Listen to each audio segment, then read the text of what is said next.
Hello, I'm Jenny Fren and welcome to my library. I'm a chaotic neutral mechanical engineer who's really into permaculture and wants to talk about books. So let's talk about books. Oh, Jesus Christ, I lost my bookmark. No! I just heard that there's a new Zelda game out. I started playing it last night. I'd like to talk to you about books that remind me of The Legend of Zelda. Specifically, Breath of the Wild and Tears of the Kingdom. I did not play any of the Zelda games before Breath of the Wild. I didn't really play video games at all before Breath of the Wild, so that was a huge experience for me, learning how to like walk around and like look around. Any of you late to video gaming girlies, can you relate? Walking is hard to learn in video games. Anyway, I played Breath of the Wild a lot, and then I actually have played Tears of the Kingdom a lot as well, but I still haven't beaten it. Like, I haven't gotten to the end. I dilly-dally so hardcore, and I've just been bopping around in the depths, honestly. I had a period of obsession, and I've gone in and out of them with this game. So I had been looking for books that were like Breath of the Wild. I genuinely found it so difficult to figure out what to read. So I shall go through the books. The first one that I want to talk about, I actually almost completely forgot to mention for this video. And I read this book before ever playing Breath of the Wild, but that's The Buried Giant by Kazuo Ishiguro. Not only is it gorgeous and gives off those Zelda vibes, like, I gotta show you this map. Like, look at this, look at that. Is that not the most Zelda-ass thing you've ever seen in your life? There's a dragon here. It's so Zelda. Even this. Ah! This is making me want to, oh my god! This is like one of the most beautiful books I own, and I got it from a thrift store. So this is set in Britain. There's this like mist, makes people forget things. And so this even for me is so like Link waking up and not knowing any context, like having no memories. Even outside of the fantasy world, the traveling through the woods, this idea around this forgetfulness. You're not a little man with a big ass sword running around and hurling barrels of explosives at bokoblins, but you are two elderly people in a Zelda-esque world. That is my first recommendation. Speaking of a big ass sword and slaughtering bokoblins, this book has that sword element, that really fighty element, and it also has like wagons and like old-timiness that is berserk. This is like the darkest parts of Breath of the Wild, but it does have those fighty, violent elements that I know other folks besides myself really seek out in those games. Now, this recommendation comes from an experience of me really just trying to get through this book, and I was just always falling asleep while reading this, even though it's a children's book. So this book took me like, I think over a year to finish reading, and that's Prud the Bold by Avi. I had this book since childhood, and I never read it, and then I started reading it, and it's about this, they're not like called rabbits or wolves, but they're basically like little humanoid rabbits and little humanoid wolves, and our main character is Perlu, and he's this very like homebody, nervous, wants to read and study, wants to be comfortable kind of guy. And he is put in charge of this adventure, and he's really thrown into this very politically fraught warmongering kind of situation, and he has to get some more of those leadership skills, and he finds himself in a position where he needs to step up, otherwise terrible things are going to happen. So that's what this book's about. The reason why I have it associated with Breath of the Wild or Tears of the Kingdom is this setting really, really reminds me of Rito Village, with that really, really snowy atmosphere. Because they're these like humanoid animals, they also remind me of like the Rito bird people, you know? Even though these are not birds and there's no flying around, you can also read some of the adventure as like being in a dungeon. So it was really honestly a coping mechanism, me reading through that lens to be able to get through this book. But it was actually an enjoyable experience after reading it through that tweak. I have another manga series to recommend, and that is Samari and the Guardian of the Forest. In this series, we're following a little human girl who comes across this golem in the woods, and he is going to take care of her. And she's at huge risk because this world is taken over by monsters and they eat humans. So she's in huge danger. We're in this very natural setting in the woods, and there's also monsters everywhere. So it does feel very Hyrule. The other thing that makes this feel very Hyrule to me and Zelda is they are going around traveling and meeting different types of people, and they're going to different types of villages, and there's a little bit of exploration of like traveling through different regions and also traveling through different towns. With the golem, you have a little bit of that like mech Sixth Sage vibe. Kind of get a little bit of a Minoru vibe from our golem. Now, the next two books are a duology, and they are really into the Zoni Tears of the Kingdom for me. That's Strange the Dreamer and Muse of Nightmares by Laini Taylor. Genuinely, I haven't read a ton of fantasy, but I did read these two because Strange the Dreamer specifically was so highly recommended by Reagan from Peru's Project a few years ago. So I picked it up several years ago, and I did really enjoy it. I especially really enjoy the writing. So I won't go into the full plot summary of these books, but it is a fantastical setting, and there are these other types of beings, this other race of people that I think they're blue. They live in, I think it's like a hovering kind of sphere that is made out of this very powerful material.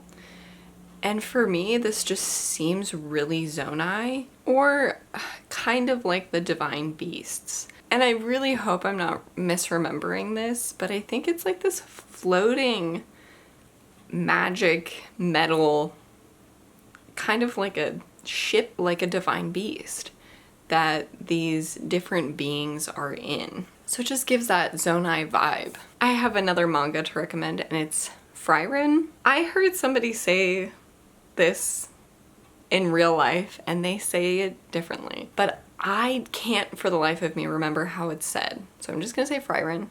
Maybe Freyren? There's a manga series called Fren Beyond Journey's End, and it's about an elf who had an adventuring party when she was younger.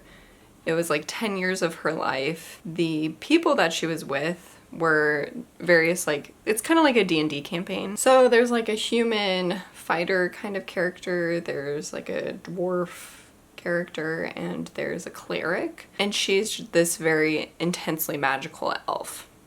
So her lifespan is so much longer than the companions that she had. So in the first volume, really we see her companions age as she stays basically the same. And then she starts a new adventuring party with like the next generation. And so it does have this very D&D structure around it where we are doing adventures and they are doing side quests. And that's one of the things that feels to me so Breath of the Wild is we have these characters traveling about and then they go into towns and they end up getting like all of these tasks from the townspeople. And it really seems to me like those side adventures where, you know, you go and talk to some old lady in one of the towns and she says, hey, you know, there's been this monster in this cave and he's guarding my beets or whatever. And then you go and you slay the monster. There are really some storylines that are almost exactly like that in this series, and it's so comforting. This maybe is a little bit of a weird one, but I also felt that very adventuresome, super rooted in nature feeling when I read A Psalm for the Wild Built. The idea of going out into the woods without really knowing what you're getting into and discovering a robot there. It did also give a little bit of a Zoni construct vibe. But A Psalm for the Wild Build is really about a tea monk named Dex, I think, who goes and travels in search of finding themselves a little bit more and finding their passion. They find a robot instead and a relationship begins. There is an angry bird outside. I did have half a mind to go outside and sit on the ground and film this, but unfortunately the only like lush areas are my front yard, so I wouldn't really be able to do it anywhere else because it's just like dead dry grass because it's almost the end of the dry season here. I basically read this book because I was so into Breath of the Wild and I just wanted to be in that world more. Like, ideally, a novel, a Zelda novel would hit so hard for me. I ended up reading The Name of the Wind by Patrick Rothfuss. I borrowed it from my sister, so I don't actually have a copy of it, but I do have a copy of the next one, The Wise Man's Fear. I've very barely started reading it. I can't really say how much this one is like Zelda, but there really is that full encapsulating fantasy world in The Name of the Wind. It follows this young boy named Kvothe, who has been orphaned and is you're going through his life story of how he became basically this kind of legendary figure. He starts with like a traveling like bard kind of group. I don't know what those are called, but he starts with a group like that, and then he is alone in the streets of this city, surviving as a little kid. He ultimately goes to this university to study magic, and he, you know, gets into sorts of hijinks at the school. So I will say some of those more purely nature-based, exploratory, like walking through the woods, there's a little bit less of that in The Name of the Wind than there is in, at least how I play Breath of the Wild. Yeah. You can do it. Oh. Honey, I'm trying to focus. Oh my god, I'm trying to focus on myself. So my little dog wanted to be on my lap. So ow, don't jump off now. You're such a brat. So based on how much The Name of the Wind was recommended as a book that has those Zelda vibes, I really thought it would be the thing, but I really think it's more of its own thing. You don't get as many pure going out into nature, going to different towns, as you do with Breath of the Wild or Tears of the Kingdom. But there are a few ways plot-wise where it is similar. There is a dragon, and there is this evil that Kvothe is trying to prepare himself for. So it is really just like a much longer term, longer scale story that could could kind of be in that world. But for me, the things that take me out of it a little bit are the city setting and then also the school setting. To me, just don't scream Breath of the Wild or Tears of the Kingdom. But I have not yet read this, so that might change. Lastly, there's a graphic novel that I read this year called Taproot, where there's a guy who works at a nursery, a plant nursery, and he can see and speak to ghosts. So he has like a bit of a collection of ghost friends with him. And one of those ghost friends is this ghost, I think his name is Blue. And he is kind of like blipping in and out of this underworld setting where there is this Reaper character. This character and this setting so remind me of the depths in Tears of the Kingdom. So a few things that I feel like I'm lacking in my reading experiences that would be helpful and fun for me is anything that's similar to like the Goron city. I really enjoy being in the Goron city. I like that place. And there's also Gerudo Town.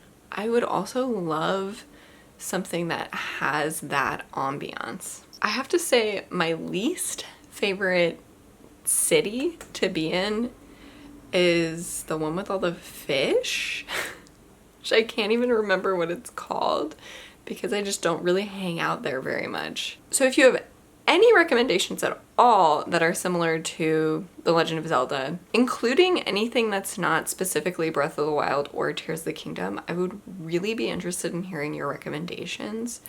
Also, anything that has Gerudo Town vibes, Goron City vibes. So that's all I have for you. Thank you so much for watching. I hope you enjoyed this. If you did enjoy it, consider sharing it with a friend who you think would also enjoy it. Consider liking and subscribing, and I will be back again soon.